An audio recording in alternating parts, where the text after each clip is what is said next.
Здесь есть «Купить сейчас». Мы нажимаем, у нас выдается сумма, оплачиваем. Патимат Шакирова – сторонница интернет-шоппинга. Первыми покупками стали платья, но симпатия к ним пошла была по швам. Когда одежда пришла не по размеру, Патимат и ощутила себя обманутой. Платье пришло, оно сидело на мне впритык, мне было в нем тесно.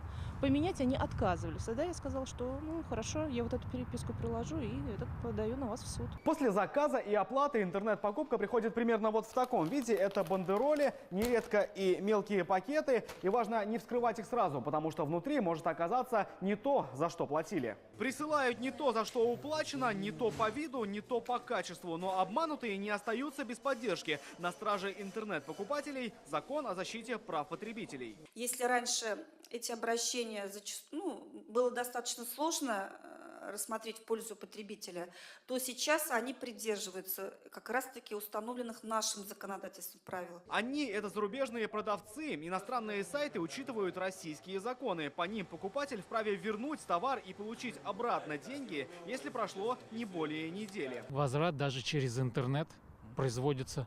Ну, конечно, бывают, наверное, те, кто люди обманывают в интернете. Их везде хватает. Мы просто так не покупаем. Мы Да, сначала, мы сначала знакомимся тщательно. За январь и февраль после обмана в сети за помощью в инстанции обратились 200 человек. Защитники прав потребителей сообщают, что кроме этого много обмана по лекарствам и биологически активным добавкам. Рамиль Шайдуллин, Андерсон Тальцев, ТНВ, Казань.